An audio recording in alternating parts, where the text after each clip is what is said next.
Raw Underground. The first rule of Raw Underground is that you don't talk about Raw Underground. If you don't understand that reference, I'm making a Fight Club reference. Raw have done, or the WWE have done their version of Fight Club on Monday Night Raw. Now this is going to be interesting as we get into this. So it all started off yesterday afternoon, evening, in that it had been announced that Shane McMahon was returning to Monday Night Raw. Shane McMahon hadn't been seen on WWE television since the SmackDown 20th anniversary edition on Fox, the first Fox debut show.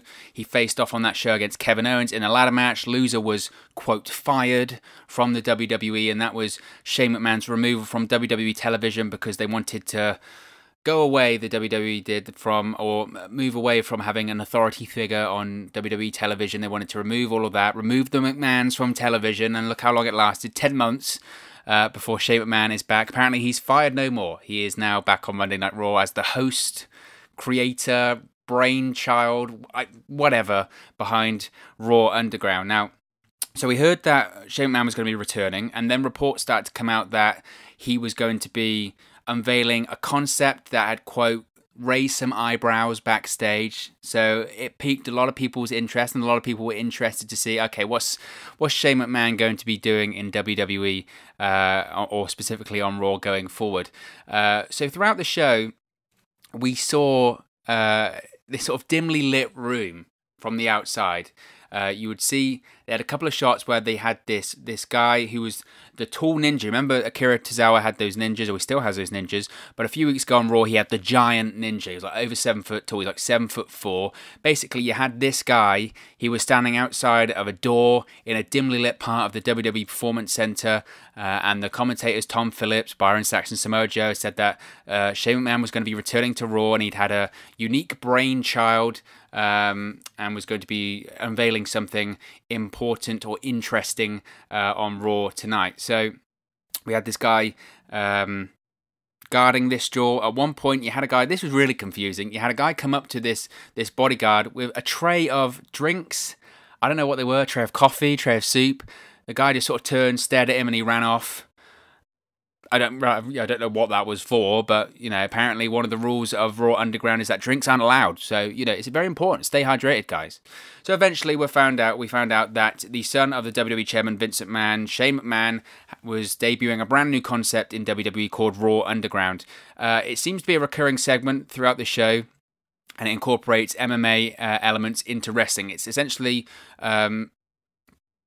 worked MMA style. They've been doing this for a long time in the likes of Japan, the whole worked shoot style of MMA, whereby it looks like an MMA fight, it's a simulated MMA fight, but in reality it's work, the outcome's predetermined. It's still pro wrestling, but it's MMA style. It's essentially that. It's a darkened room where there's a ring set up with no ropes, just ring posts. There are women dancing on like podiums in the backdrop because we're back into the 1990s and 1980s, and you have mixed martial arts style fights taking place on the mat with Shane McMahon standing at ringside doing his own version of commentary, hyping up the competitors in this fight. They're not calling them matches, in fights. And it was just a different presentation of that. We saw Dolph Ziggler, Eric of the Viking Raiders, and the Hurt Business, MVP Shelton Benjamin and Bobby Lashley involved in some of these fights. Now, it's been reported by Alex McCarthy over at TalkSport that this Raw Underground is legitimately a brainchild of Shane McMahon and something that was put together the day of the taping. So it makes me laugh because, by all accounts, Shane McMahon shows up at the tapings and he goes, let's do Raw Underground, simulated bare knuckle fighting. And they go, okay, let's do it. Which makes you wonder what is going on in terms of the creative direction of Monday Night Raw and the WWE right now, that someone can show up at the day of the tapings and then just completely go, we're going to do something completely different for the third hour, and then WWE go, yeah, okay, fine. So, okay, that's what they're going to do. Now, this is obviously an attempt by WWE in a bid to combat the declining ratings. Raw Underground, as I said, is completely scripted. It's not a shoot style kind of environment. It's not shoot MMA fights, not like the Brawl for All that was in 1998. Some people said, oh, it's the Brawl for All kind of thing. It's not, because obviously it's a worked shoot and it's still pro wrestling. Fightful were reporting that WWE was still filming content for Raw Underground for next week's show until midnight Eastern time last night. Some of the unknown hosts have also been suggested. By all accounts as well, Underground, the Underground name has been thrown around by WWE for a lot of other projects for the last few years. So it appears that Raw Underground is finally a thing, and WWE have finally found the project which they want to name as Underground, and it debuted on Raw last night. Now, this is Raw Underground. The Raw Underground segments are going to be happening throughout the third hour of Monday Night Raw, and this is just WWE's latest attempt at trying to fix that third hour of Raw. The third hour of Monday Night Raw, well, historically, but especially in recent weeks and months, has been doing horrific in the ratings recently. Horrendously bad. I think even AEW beat, or rather NXT and AEW's combined viewership beat Raw's third hour last week, which just shows how bad Monday Night Raw's third hour has been doing recently. It's just the WWE's latest attempt to get people to watch the third hour. This time, instead of the electric chair or whatever, or the 24/7 championship, this time it's Fight Club. They're trying to do Fight Club on the third hour of Monday Night Raw to somehow get people to watch. And I have to praise their creativity. Maybe that's where the praise will end for this, but I have to praise their creativity. At least they're trying something. It has to go without saying as well, and I will touch on this a little bit more in a second, but it's Bloodsport. It is WWE has obviously seen Josh Barnett's version of Bloodsport. If you've never seen Josh Barnett's Bloodsport promotion, it's exactly the same thing. It's not even like, oh, it's their take on it, blah, blah, blah. It's exactly the same thing. No, Bloodsport basically is the same thing. It's a ring set up with just ring posts, no ring ropes. Obviously, Josh Barnett has his MMA background. And you have two guys face off, sometimes in MMA gloves, sometimes they're not, but essentially they just beat the hell out of each other, but it's a work shoot, it's still pro wrestling, and the outcome is predetermined. It's exactly the same as that. That's exactly what Raw Underground is. So, all the best ideas are always stolen and ripped off, aren't they? And it looks like WWE has done the exact same when it comes to Josh Barnett's Bloodsport, when it comes to Raw Underground. Now, before I completely poo-poo over it all, I will say that there are potential ways that this can work. It depends on certain people that are used and presented during this Raw Underground concept. For example, everyone wants to see this match, maybe apart from one of the people in the match themselves, but a lot of people want to see Matt Riddle versus Brock Lesnar, right? Everyone just wants to see, obviously, two former UFC fighters, MMA guys. There's real life animosity there. Brock Lesnar hates Matt Riddle for a shoot. That's because Matt Riddle has been open for years and years on social media saying, I want to be the guy that retires Brock Lesnar. I want to have a match against Brock Lesnar at WrestleMania. I want to be the guy that retires Brock Lesnar. So much so that when Matt Riddle was in the Royal Rumble at the start of this year, he actually had a brief run-in with Brock Lesnar backstage, where essentially Brock Lesnar confronted him, said, keep my name out of your mouth. We're never going to work together, ever. You know, it's never going to happen. Get over it. I don't like you. Now, business is business at the end of the day, and Brock Lesnar is a businessman. And look, if he thinks that he can make money in a match against Matt Riddle, if the WWE thinks that they can make money in a match between Matt Riddle and Brock Lesnar, at some point down the line, they will do it. Brock Lesnar will do it, and the WWE will do it. I don't know about you, but what would I be more interested in? Would I be interested in seeing Brock Lesnar versus Matt Riddle in a normal match in the WWE ring? Sure. But Brock Lesnar versus Matt Riddle in a Raw Underground style kind of environment where it's MMA style, work shoot, no ring ropes, physicality, that would interest me. That would interest me, and that would be an interesting presentation and something unique and something that I would be interested in. Do I think it will happen?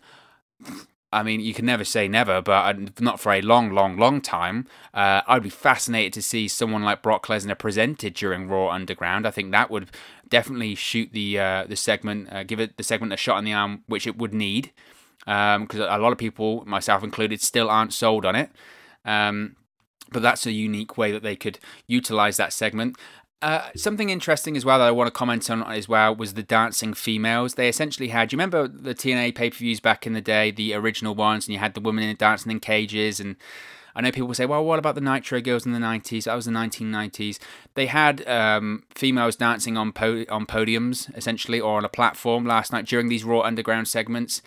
And to me, I know some people will say, "Oh, you're just being politically correct. You're just being politically correct." This is a problem with 2020. You're just being too PC at the WWE PC. The whole females dancing on the platform to me just came off as very, very tone deaf. At one point, they were dancing and then they got mad at each other and started up a little bit of a cat fight that Shane McMahon broke up. And again, it just came across very, very tone deaf. That element of it, I would get rid of that. Because this is a company, one, they're a publicly traded billion-dollar company. Their days of, I was under the assumption their days of bikini contests, swimsuit contests, pillow fights, bra and panties matches, whatever, I thought they were firmly in the past. And they've been so big on the way we're presenting female superstars in WWE has changed. They're no longer divas, they're superstars. It's the women's evolution. Give divas a chance. Their main event and pay-per-views, they've main evented WrestleMania, blah, blah, blah. And they want to talk about that. This is only a couple of weeks after they were celebrating the 5-year anniversary of the beginning of the women's evolution in WWE, and you've got females dancing on podiums and getting into catfights. It's just, again, I don't necessarily have a huge problem with it. It just comes across as very tone deaf to me, and just something that I don't think WWE needs to do, and I don't think the segment needs it. It plays up to quite a few stereotypes of females that I don't necessarily sure have a place in WWE in 2020. You know, we can't get WWE Evolution 2, right? We can't get the second installment of the all-female pay-per-view WWE Evolution after we had the first one in 2018. And the company still goes on about the women's evolution, but we've got dancing girls on a platform during Raw Underground in that third hour. I'm all for changing the third hour and trying to do something different. Personally, I'd rather get rid of it altogether, and we'll touch on that in a second. But is dancing females on the platform really the way to bring the viewers in? I just don't think so. It's a PG show as well. You can't... If you're going to go full TV-14, then go with it, but you can't be half pregnant. You know, you can't be PG, but then have females on a platform dancing. You can't say, oh, we respect women and we have women's evolution. They're treated as proper superstars and they're in the main event of shows, and yet they're dancing and getting into catfights during the third hour of Raw. It just, again, it just came across as very tone deaf, that element of it, and that would certainly be something that I would get rid of if I was WWE. So we saw a few people compete. We had Dabba-Kato make his Raw debut. If you don't recognize that name, he previously went by the name of Babatunde in NXT and had a few appearances in NXT, mostly live events, but he won the first fight, I guess they're calling it, contest. It's not a match, but he won the first fight. Shane McMahon had a look of awe as he was staring at Dabba-Kato, because he's like legitimately over 7 feet tall and just looked like a monster. If that's a way of introducing new talent, then sure, I'd be open to that. It's a different way of presenting them rather than just vignettes show up on Raw or SmackDown. I don't think that's necessarily a completely bad idea. When I was watching it, I was just like, because it was the first fight that they'd had in this whole Raw Underground arena, room, segment, whatever, I was just watching it going, what the hell is going on? That was my initial reaction to it. It's like, am I losing my mind? Am I in some form of alternate reality? What is going on? Because it was just strange. It was so strange. But if that's a way of introducing new talent, that's cool. I don't know how that translates over to the main narrative of Raw inside the arena, inside the WWE Performance Center, inside an actual ring. So that's something they'll have to look at. But when I was watching it, my initial reactions were that I don't want to seem pessimistic. I really don't want to seem pessimistic, and I don't want to seem that person that's just, WWE, they don't know what they're doing, I'm going to bury WWE, they're terrible, blah, blah, blah. Because I try not to be that person when I look at professional wrestling. I try and give everything a chance, and I try and be as objective as possible before I give my opinions on things. But the first thing that I thought of was the electric chair. Do you remember the electric chair? It was around this time last year in 2019. Actually, I say around this time, it was around May time of 2019. And WWE attempted then to do the exact same thing that they're trying to do now. They tried to change the third hour of Monday Night Raw. They tried to make it gritty and dark and dingy. They tried to bring back the Attitude Era during the third hour of Monday Night Raw. And it failed miserably. And I say miserably, I mean, maybe I'm understating it. It was awful. You had the electric chair segment with Sami Zayn. That was horrific. Essentially what they did to make Raw the third hour gritty and dark, and you got to see Monday Night Raw the third hour, they just turned the lights off. So instead of on the Titantron having all these fancy LED boards and graphics and all that, they just turned it off, and it was just a black logo with Raw in the front of it. And that was the third hour of Raw. That was the Attitude Era of Raw coming back. And it just didn't work. It was done after a couple of weeks, and they went back to their usual format. And the reason why it failed so miserably isn't necessarily because the concept was bad. It's because you can dress up a turd, but it's still a piece of crap. And that's essentially what it is. No gimmick. And maybe I might be wrong here, but I still believe this.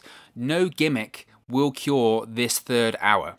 Monday Night Raw shouldn't ever be a 3-hour show. End of discussion. You can do all the fancy gimmicks. You can change the name of the final of the third hour. You can change the graphics. You can have Shane McMahon out there. You can have the electric chair out there. You can do whatever you want to do. You can have females dancing on podiums. You can have guys bare knuckle fighting in a weird room that's dimly lit and looks like it's really hot and stinks for the third hour. But it's not going to dress up what shouldn't be a 3-hour show.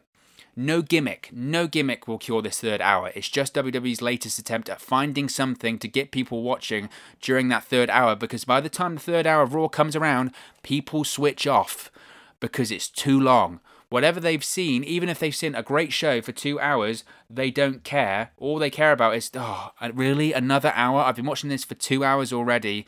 I'm tired. It's 10 o'clock now. I want to go to bed. Switch off. Done. That's what the third hour does.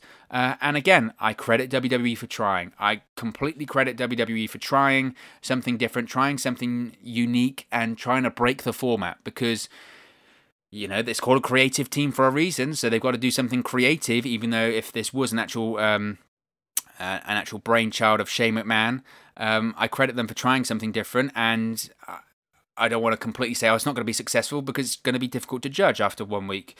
But I just don't see any gimmick curing this third hour. The only thing that will cure people switching off in that third hour is getting rid of that third hour.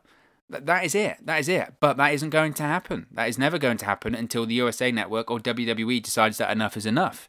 Because, as I've mentioned so many times on this channel, the USA Network pays the WWE handsomely for that third hour of Monday Night Raw. Even though the ratings suck and less people watch that third hour every single week, it is more viewers than they would usually get during that time slot on the USA Network. So USA Network sees that. They see, like last week, 1.4 million viewers, which is terrible for Monday Night Raw, by the way. That's an all-time low during that third hour. But they see that 1.4 million viewers, and the USA Network goes, you know what? We wouldn't be getting any more viewers if we just had a different show at this time. If we had a USA Network original content program, whatever, during that third hour, we would not be getting 1.4 million viewers. So the USA Network, to ensure that they get the most people possible that they can in that time slot, they pay WWE a lot of money to keep that third hour. And on the WWE side of it, yes, it looks bad on them that they're losing viewers every single week during that third hour, but they're still getting that money. And that's all Vince McMahon ultimately cares about, and the WWE ultimately cares about. They get that television money, they don't care. They don't care. So this is just an attempt to try and freshen up that third hour, try and do something different. But as I mentioned, with the electric chair and turning the lights out and the graphics on Monday Night Raw like they did last year, almost at the exact same time, just a couple months later last year, a couple months earlier last year rather, I just think it's going to the same way as that. And as I mentioned earlier, Raw Underground, it doesn't look an awful lot like Bloodsport. It is Bloodsport. If I'm Josh Barnett, I'm getting on the phone to my lawyer going, can we do anything here? Because, and I don't know if he necessarily can, but it's very, very obvious as to what they've seen. They've obviously, if it was Shane McMahon that came up with this idea, they've obviously seen something like Bloodsport and gone, you know what, we should try and do something like that. Shane McMahon's, it's well documented. He's a massive fan of MMA. He actually wanted WWE to purchase UFC back in the day before UFC exploded and became the UFC that we know today with Dana White. He wanted WWE to purchase it and run the UFC. So he's always wanted to do this kind of combat sport, mixed martial art element to WWE. He was, if anything, very ahead of his time when it came to that. And like I mentioned, I'm not totally against it, but I just don't know how long it will last. It was interesting as well to see Eric of the Viking Raiders during one of these Raw Underground fights, because you think of the contrast on where this tag team has gone over the last 6 weeks. The Viking Raiders have gone from bowling and mini golf and eating turkey legs to shoot fighting in the space of a few weeks.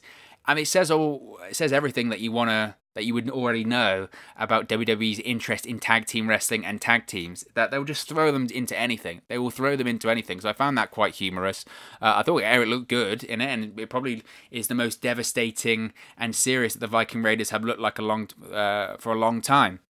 But as I mentioned earlier, there are elements of it that I think can work and I think could be interesting. Now, we saw the Hurt Business at the end of the show hijack Raw Underground and kind of get involved and make it their own. And I think Bobby Lashley specifically, I think he's tailor-made for Raw Underground.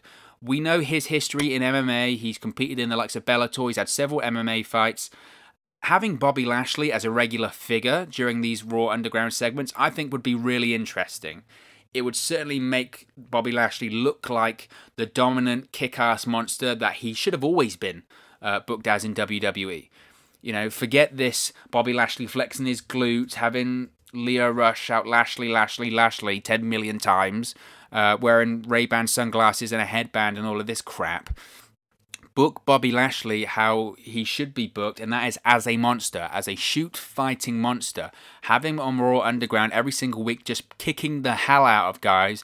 Anyone that shows up, he beats the hell out of. That would be worth watching. That would be worth watching, because then suddenly you've got someone like Bobby Lashley who feels legitimate, he feels unique, and he looks like money, and perception is reality when it comes to professional wrestling. If you perceived, and the fans perceive Bobby Lashley to be this kick-ass monster that nobody could defeat in a shoot fight, then that guy's money. And you can do something with that guy. So I think Bobby Lashley should be absolutely a regular figure of Raw Underground going forward. I must say as well that as the show went forward and as these Raw Underground segments continued, I do think they continuously got better as the night went on. I will say that. My favourite point of it was having the Hurt Business at the end of the show invade Raw Underground. They were leaving the arena, and MVP was PO'd about losing the United States Championship match against Apollo early on in the show. He's got a rematch at SummerSlam. But he hears about this Raw Underground deal, and he says, look, we'll have a look. Bobby Lashley's ears pick up when he hears the word shoot fighting. So obviously because of his MMA background, they show up. Bobby Lashley just kicks the hell out of people. MVP gets in there. He's talking trash on the mic. Shelton Benjamin, who is a legitimate athlete as well, a legitimate wrestler, gets involved there. And they kicked ass. They were the ones standing tall at the end of Raw. And having the Hurt Business control that environment, having MVP on the microphone as Bobby Lashley and Shelton Benjamin are kicking ass in that Raw Underground setting makes a lot more sense. And the segment immediately became a lot better, a lot better. And I was immediately more invested and interested in those segments, having the Hurt Business involved and having MVP on the mic. I can get behind that. You know, I don't want to be like, oh, get rid of Shane McMahon, he's old, all this sort of stuff. But I just don't think Shane McMahon suits that environment. If he's the guy to facilitate starting it off, that's fine. But I would have MVP be the regular host, for a better whatever word, of that segment. And having the Hurt Business have it as a shoot fighting club, it fits the stable, it fits the characters, it makes a lot more sense. I could get behind that. Something I will say, a criticism of these Raw Underground segments, is the camera cuts during these fights were brutal. WWE is bad enough, and I don't know if this is a Kevin Dunn thing, WWE is bad enough for a million different camera cuts during a match anyway. Sometimes during a match, it's like every punch, every kick, every move, it's camera cut, camera cut, camera cut. And during these Raw Underground segments, my every punch, every 5 seconds, even probably less than that, it was camera cut, camera cut. You don't need to do a million camera cuts for something to feel gritty and something to feel dirty and dark or anything like that.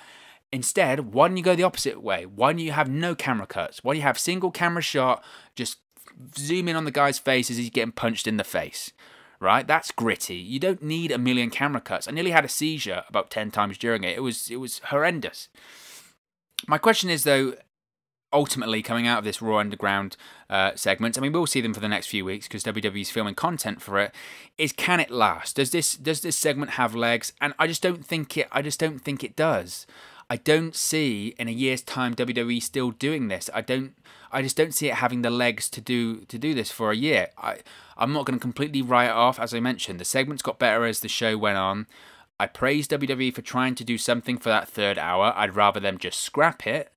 And I don't think anything can change people switching off that third hour. I don't think anyone's ever going to watch Monday Night Raw and go, oh, I'm really looking forward to that third hour. I want to watch Raw Underground.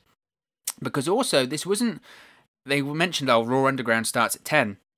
This wasn't as if the whole third hour was Raw Underground.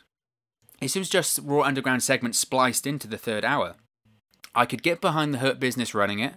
I could get behind if that entire third hour was Raw Underground, because suddenly then it's a different show. Suddenly Monday Night Raw becomes a 2-hour show, and then the third hour is something completely different, Raw Underground. If you want to watch it, you can watch it. If you don't, you don't. And you can just focus on the ratings of Raw, and you can focus on the ratings of Raw Underground. That's what I would do.